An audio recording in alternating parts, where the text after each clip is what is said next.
Nu er vores spil så ved at loade, som du nok kan se. Det er vores produkt. Det vi så har lavet, det er, at vi har lavet et startsområde i en lille by her. Jeg ved ikke, hvor god billedkvalitet den er okay. Hvor vi har sat huse op, og vi har sat træer op og lavet skov, og vi har også lavet en lille præsentation af historien. Den ved jeg ikke, om I kan læse, men der står, at robotterne har gjort oprør og sendt deres specialstyrker, altså robotstøvsugerne, til angreb på dit område, og du har derfor valgt som den eneste at gøre modstand. Og så er det, vi har valgt at lade, som man kan rejse ud i den her verden, som ikke er fantastisk, men den er okay. Og der er robotstøvsugeren her, hvilket de har ikke så mange liv, fordi det er sådan en starterfjende, sådan man lige lærer at spille og styrstemmer. Men de har et angreb, som er skyde med ildkugler, som skal have en lille smule liv, som I kan se oppe i hjørnet, at der er en livbar, helt på se. Der. Og så ja, hele det her, det er bare dedikeret til, at du lærer, hvordan man går rundt og bevæger dig og kæmper og sådan. Så du lige er klar til spillet.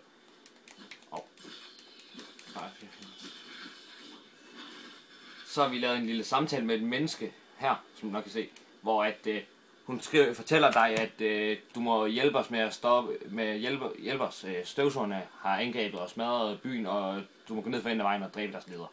Og så er det så, du trykker B, så er samtalen slut med hende, og så kan man give hende lidt tæsk. Bare, det er sjovt. Hun har godt nok noget liv.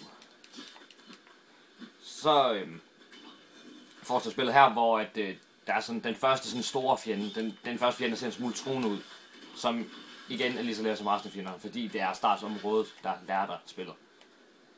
Og her har vi så skrevet, at du kan videre, hvis du går hen på den her og trykker B, altså du kan komme videre til ørkens lange gåtur ved at trykke B for at begynde den. Og det er så det man gør, og så begynder man at lukke den næste bane.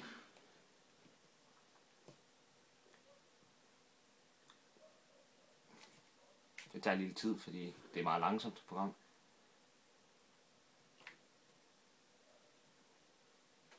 Og her har vi så valgt at ændre lidt på, hvordan spillet fungerer, og så lade det om til en 2D-platform og sådan noget lidt Mario-agtigt. Fordi vi tænkte, det kunne sjovt at vise, hvad vi faktisk kan gøre med det program her. Og der er lidt fjender på banen. Fjenderne, de har lidt ikke det der fejl, men noget, der gør kampen lidt mere spændende, lidt sværere, det er, at de er ikke bundet til den der 2D-bevægelsesform, som du har. Altså, de kan stadig rundt i en 3D-verden, hvis du er fanget i 2D-verden. Det gør lidt kampen lidt sværere for dig at kæmpe. Og giver sådan lidt krydderi på kamp, kan man nærmest kalde det. Så har vi lavet sådan nogle lette former for jumping puzzles, altså sådan, hvor du lige får i gang med, hvordan du hopper igennem det. Og så har vi lavet et her, der er lidt sværere, hvor at man skal op på dem her og sådan lidt rundt. Og så har vi lavet sådan, at når du når hen mod slutningen af banen, så langsomt så ændrer den sig til noget nyt, altså ændrer sig til et nyt område, fordi at du er ved at komme tæt på slutningen af banen, derfor ser det anderledes ud nu.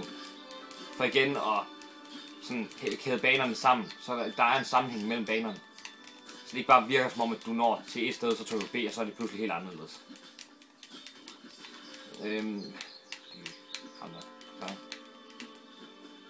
Så måden det her det er blevet lavet på, det er mest, at vi har haft en 3D-verden, og så har vi valgt en kameravinkel, og så har vi bare sat et styrstemme ind med, at du kan gå til højre og venstre. Og så har vi så sat alting ind i en 3D-verden, så det bagved, det er faktisk en 3D-verden, hvor du bare har en linje, du kan gå på nærmest. Det er sådan spillet i al sin enkelhed af designet.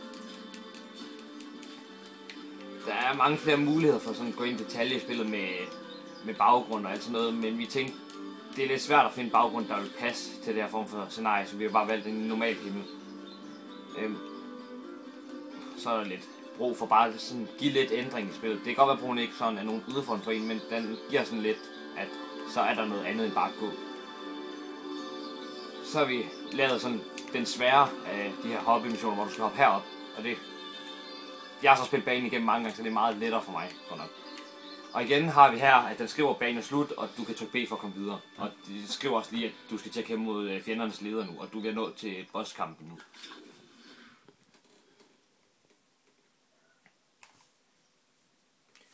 Igen så har vi lavet sådan et billede til hver bane, så man sådan har en lille præsentation af banen, som du kan se deroppe. Der har vi et billede af fjenden eller bossen nærmest. Og vi er sådan, det har alle baner, det har I glemt til. Så har vi sat lidt baggrundsmusik ind her, jeg ved ikke om I kan høre det. Fordi på de andre baner har det været meget sådan et eventyragtigt. Nu har vi lavet sådan mere dramatisk, lidt mere sådan kamptema. Så der faktisk er noget action i. Og så har vi valgt, at for at give kampen lidt udfordring, så har vi sagt, at bossen han har nogle magter, der hjælper ham med at kæmpe, for at give en udfordring.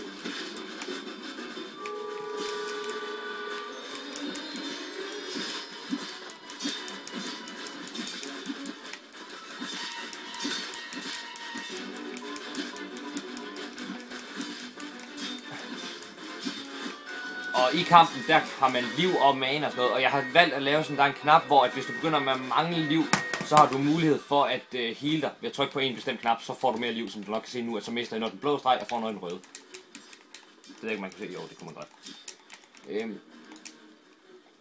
Kampen er meget simpelt designet. Jeg har bare valgt at lave en arena nærmest, og så har jeg bare sat nogle meteorer dele ned nærmest, for sådan at bare give lidt sådan scene, lave sådan en scene til kampen. Fordi at hele fokuset her er i princippet bare på selve kampen, fordi at kampen er rimelig svær på grund af antallet af fjender. Det giver sådan lidt mere en udfordring. Det kan godt være, at de hver fjende ikke er så stærk i sig selv, men de har meget større antal, end du har, hvilket giver kampen mere udfordring.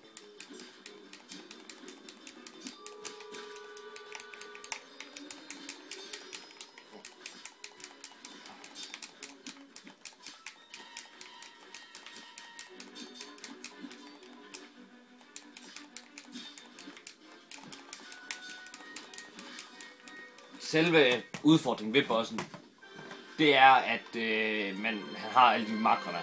Og så har vi sat lidt musik ind her og lige sådan lavet en slutscene, så du kan se, okay, nu spiller slut. Og så har vi sat lidt musik ind i baggrund for sådan lidt glad musik. Så tænker jeg lige her, jeg vil lige vise jer sådan lige hurtigt, hvad der ligger bag alt i spillet. Hvordan man har skulle programmere alt i spillet. Den største udfordring, det har nok været at programmere selve ham man styrer og selve fjenderne.